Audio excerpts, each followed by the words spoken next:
ভারতবর্ষ কোনোদিনই আমেরিকার পক্ষ নেয়নি। ভারতবর্ষ সবসময় চেয়েছে যাতে ইরানের সাথে এই অন্যায়টা না হয়, হ্যাঁ। এবং আমেরিকার আপত্তি থাকা সত্ত্বেও ইরানকে রিফুয়েল করেছে, আমেরিকার আপত্তি থাকা সত্ত্বেও ইরানে এড পাঠিয়েছে, আমেরিকার আপত্তি থাকা সত্ত্বেও হুম। ইরানে সামাজিক সাপোর্ট, অর্থনৈতিক সাপোর্ট, সব থেকে উঁচুতে হচ্ছে মেডিকেল সাপোর্ট হুম। পৌঁছেছে, বুড়ো আঙুল দেখিয়ে পৌঁছেছে। সেটা তাদের গায়ে লেগেছে, লেগেছে বলেই আজকে এই কথাগুলো বলছে। তাতে ভারতে কিছু যায় আসে না। আপনি কি ভাবলেন না ভাবলেন, তাতে ভারতের পলিসি চেঞ্জ হবে না।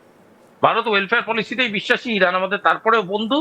ইরান আমাদের তারপরে বন্ধু বলাটা আমার মুখে অন্তত সয় না। হ্যাঁ। আমি এটুকু বলবো, ইরান আমাদের তারপরেও অ্যালাইনমেন্ট। হ্যাঁ। এবং আমরা কোনোদিনই ইরানকে ক্ষতিগ্রস্ত হতে দেখে ইরানের পাশে দাঁড়াবো না, এটা নয়। যথাসম্ভব দাঁড়াবো। আর পাশে দাঁড়ানো মানে যুদ্ধ করা না, হ্যাঁ। পাশে দাঁড়ানো মানে যুদ্ধকে প্রশ্রয় দেওয়া না, হ্যাঁ। পাশে দাঁড়ানো মানে সবসময় অর্থ সাপ্লাই করা বা অস্ত্র সাপ্লাই করা তা নয়।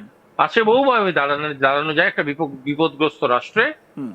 তো সেভাবে ইরানের পাশে দাঁড়াবো, এবং সেভাবে দাঁড়িয়েছি, আগামী দিনেও দাঁড়াবো। তাতে কি ডোনাল্ড ট্রাম্প কি ভাবলো বা কে কি ভাবলো বা আগামী প্রেসিডেন্ট অফ আমেরিকা কি ভাবলো, তাতে কিচ্ছু যায় আসে না। দেখুন, এই জায়গা থেকেই আরো একটা প্রশ্ন উঠে যায়, সেটা হচ্ছে গিয়ে পাকিস্তানের ভূমিকা। মানে দেখে মনে হচ্ছে ডোনাল্ড ট্রাম্প পাকিস্তানকে রীতিমতো যে ডাস্টবিন হয় না, সেই ডাস্টবিনের মতন করে ব্যবহার করছে। তো এই যে পাকিস্তানকে বেশি একটু মাইলেজ দেওয়া, এর আগে যেটা দেখছিলাম আমরা যে মানে ভারত পাকিস্তানের মধ্যে যদি এরকম টেনশন হয় তাহলে আমেরিকা পাকিস্তানকে সাপোর্ট করবে, এই ধরনের বক্তব্য সামনে রাখা, তার পাশাপাশি এই যে আসিম মুনিরকে দিয়ে মধ্যস্থতা করানো, এই সার্বিক দিকগুলো থেকে পাকিস্তানকে নিয়ে ট্রাম্পের মানে এত মাতামাতি জায়গাটা কেন, যদি একটু আমাদের দর্শকদের ব্রিফ করেন। আপনি পাড়ায় কোনোদিন ফুটবল খেলেছেন বলে আমার বিশ্বাস, ঠিক আছে? হ্যাঁ। তো আমাদের পাড়ায় এরকম একটা ছেলে ছিল, ভোলা বলে, ঠিক আছে? ভোলা একটু স্থূলকায়, একটু না অনেক টাইপের স্থূলকায় ছিল, দৌড়তে পারতো। হ্যাঁ। তো ওকে আমরা কি করতাম, আমরা ওকে বলতাম একটা বল কেন, তোকে খেলতে নেবো। ও একটা বল কিন। তারপরে আমরা বদমাস ছিলাম, ওকে তারপরে গোল পোস্টে দাঁড় করিয়ে রাখতাম। তাতে কি হতো, গোলকিপারের কাজটা করতো, বেশ অনেকটা গোল পোস্টকে ঘিরে দাঁড়িয়ে থাকতো, প্রথম জিনিস। দ্বিতীয় জিনিস হচ্ছে যে ওরই বল, সুতরাং অসুবিধা নেই, তো রোজই খেলায় চান্স পেত, কারণ গোলকিপার ছাড়া তো আর ফুটবল খেলায় যান। তৃতীয় জিনিসটা হচ্ছে যে যত জোরেই শট মারুক না কেন, ওটা ভোলার গায়ে লাগতো, হ্যাঁ। অন্য কোনো প্লেয়ারের কোনো চোট হতো না।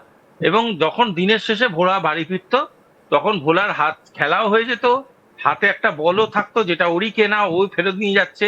আর তৃতীয়ত গায়ে কিছু কালশিটের দাগ থাকতো, হ্যাঁ। বাকি প্লেয়াররা অক্ষত থাকতো। পয়েন্টটা হচ্ছে পাকিস্তান হচ্ছে আমেরিকার সেই ভোলা।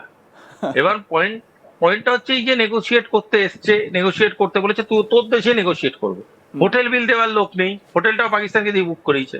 দ্বিতীয়, গিয়ে নেগোসিয়েশন ফেল করেছে, গালাগালিও খাচ্ছে ভোলা কালচিতে। তৃতীয় জিনিসটা হচ্ছে, যখন এখন ও নেগোসিয়েট করলো, ইরানের এগেনস্টে নেগোসিয়েশনটা গেল, বাকি মুসলিম রাষ্ট্রগুলো এখন কিন্তু ওর উপরে খাড় খেয়ে গেছে, রেগে গেছে যাকে বলে। এটাও কিন্তু ভোলার উপরে রাগ দেখানো হলো। অর্থাৎ সব মিলিয়ে মিশিয়ে কেসটা খেলো ভোলাই। কিন্তু আমেরিকা কি করলো, পাকিস্তান বলতেও পারবে না আমাকে কোনো রাষ্ট্রের বড় বড় কাজে, বিশ্বের গ্লোবাল নেগোসিয়েশন আমি করছি, বিরাট মার্কেটিং করেছিল যে নেগোসিয়েট করছি। দ্বিতীয়বার নেগোসিয়েশন কখন হয়েছে, কি হয়েছে, কি যে অটোতে গেছে না বাসে, তার ডিটেল পর্যন্ত মার্কেটে নেই। প্রথমবার নেগোসিয়েশন করেই ওর কিন্তু হানিমুন পিরিয়ড ওভার হয়ে গেছে, বুঝে গেছে যে আমি কেস খেয়ে গেছি। তারপর থেকে আর বলতেও পারছে না যে আমি কি নেগোসিয়েট করছি। অর্থাৎ এই ভোলা ম্যানেজমেন্ট, এই জিনিসটা খুব পুরনো জিনিস। পাকিস্তান হচ্ছে আমেরিকার সেই ভোলা, এবং তার জন্যই তাকে বারংবার এই কালশিটের দাগ তৈরি করে, আরো তৈরি করার জন্য থাকুক। দিনের শেষে যে পাউরুটির টুকরোটা পায়, ওটাই তো তাদের অর্থনীতি, ওটাই তো তাদের জিডিপি। ওই পাউরুটির টুকরো খেয়ে রাস্তার কোণে বেঁচে থাকো, আবার বিকেল 4টে-5টা বাজলে আবার ফুটবল খেলতে থাকবো, বল নিয়ে চলে এসো, দুম শট মেরে গায়ে কালশিটে করে আবার বাড়ি বাড়ি।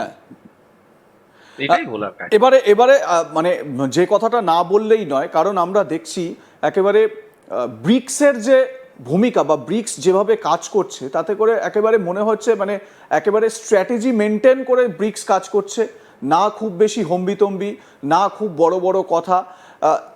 কোথাও কি ডোনাল্ড ট্রাম্প এটা বুঝতে পারছেন যে ব্রিক্সের যে উত্থান একটা হচ্ছে, তার যে পুরোপুরি দায়টা রিপাবলিকান পার্টির একজন প্রেসিডেন্ট হিসেবে ডোনাল্ড ট্রাম্পের ঘাড়েই পড়ছে, সেটাও কি, এবং ডলারাইজেশনের একটা প্রসেস অলরেডি শুরু হয়ে গেছে, ডোনাল্ড ট্রাম্প এইটা বুঝেই কি খুব ব্যাকুল হয়ে পড়েছেন? ব্রিক্সের অ্যাটিটিউডনাল চেঞ্জ সাংঘাতিক হয়েছে গত 20-25 দিন। যত কনফারেন্স হচ্ছে mostly energy security, climate security, energy sovereignty, এইসব নিয়ে হচ্ছে।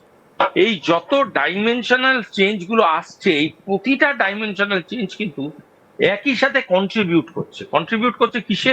একটা কন্ট্রিবিউট করছে to create non American mindset in the globe. মানে যে লোকেদের মধ্যে একটা বোঝাবার চেষ্টা করছে যে আমেরিকা বাদ দিয়েও একটা পৃথিবী আছে, সেই পৃথিবীর মধ্যেও বিভিন্ন রকম ভাবনা চিন্তা মানসিকতা কথা বলার জায়গা সেগুলো আছে। তৃতীয় জিনিসটা যেটা নিয়ে বিরাট বড় একটা ডিসকাশন করার জায়গা, সেটা হলো এই যে বিভিন্ন রকম এগ্রিমেন্ট চলছে, এই এগ্রিমেন্টাল সিকোয়েন্স গুলোর মধ্যে যারা নিজেদেরকে ভাবছে প্রচন্ড রকম বুদ্ধিমান, যারা নিজেদেরকে ভাবছে প্রচন্ড রকম আপনার উপর চালাকি করে বেরিয়ে যাব, হ্যাঁ, সেই দেশগুলো কিন্তু একদম দারুণ রকম ভাবে স্ক্রুটিনাইজড হচ্ছে। এই এন্টায়ার স্ক্রুটিনাইজেশন প্রসেসটা প্রমাণ করছে যে বারংবার বিভিন্ন রকম ভাবে বিভিন্ন ঘটনাচক্রে কিভাবে এরা কি সময় কি ধরনের ভূমিকা নিয়েছিল, এবং এই স্ক্রুটিনাইজেশনের ভূমিকা নেওয়া, ইরান ওয়ার বলুন, আপনি ইসরায়েলের সাথে সম্পর্ক বলুন, আপনি গ্লোবাল রিলেশনস বলুন, এইগুলোর উপরেই আগামী দিনের বিজনেস অল্টারনেট অর্ডার তৈরি হবে, যেটাকে অল্টারনেট ট্রেড অর্ডার বলে। হ্যাঁ, এই অল্টারনেট ট্রেড অর্ডারটা কিন্তু নন আমেরিকান হওয়ার চান্সটাই যত দিন যাচ্ছে বাড়ছে। সেটা ডিডলারেশন ডাইরেক্টলি হবে কিনা আমি জানি না, এখনই হ্যাঁ। বলার জায়গা নেই। তবে হ্যাঁ, আমেরিকাকে খুব একটা গুরুত্ব দিয়ে সেটা হবে বলে আমার মনে হয়। বেশ, আপাতত অনেক ধন্যবাদ আপনাকে শুভাশিস ব্যানার্জি আমাদের সঙ্গে ছিলেন, এবং এতক্ষণ ধরে আমরা একটা বক্তব্য মানে সারা বিশ্বে কি প্রভাব ফেলতে পারে সেটা কিন্তু এই মুহূর্তে বোঝা যাচ্ছে। এবং ডোনাল্ড ট্রাম্প যে খ্যাপামোটা শুরু করেছেন, যেভাবে নিজের একটার পর একটা আলটপকা মন্তব্য করে সারা বিশ্বে মাথা হেট করে দিচ্ছেন নিজের, এবং তার পাশাপাশি যেই দেশগুলোকে তিনি মিত্র হিসেবে বলতেন বা যেই রাষ্ট্রপ্রধানদের নিজের বন্ধু বলে সম্বোধন করতেন, সেই দেশগুলো তার থেকে ধীরে ধীরে পিছনে সরে যাচ্ছে।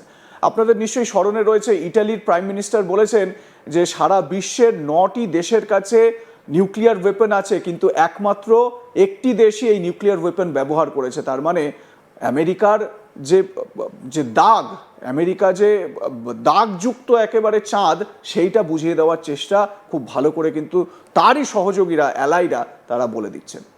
তো এই জায়গা থেকে ডোনাল্ড ট্রাম্পের এই খ্যাপামিতে খুব বেশি নজর দেওয়ার দরকার আছে বলে তো অন্তত ভারতের তরফ থেকে মিনিস্ট্রি অফ এক্সটার্নাল অ্যাফেয়ার্স মনে করছে না। কড়া জবাব তারা দিয়েছে। সার্বিকভাবে এর পরবর্তী সময় কি হয়, ভারত আমেরিকা সম্পর্কে এর প্রভাব কি পড়ে, সেটা অবশ্যই দেখবার মতন বিষয় হবে। আপনারা দেখতে থাকুন আজ তাক বাংলা, সাবস্ক্রাইব করুন আমাদের ইউটিউব চ্যানেলটি।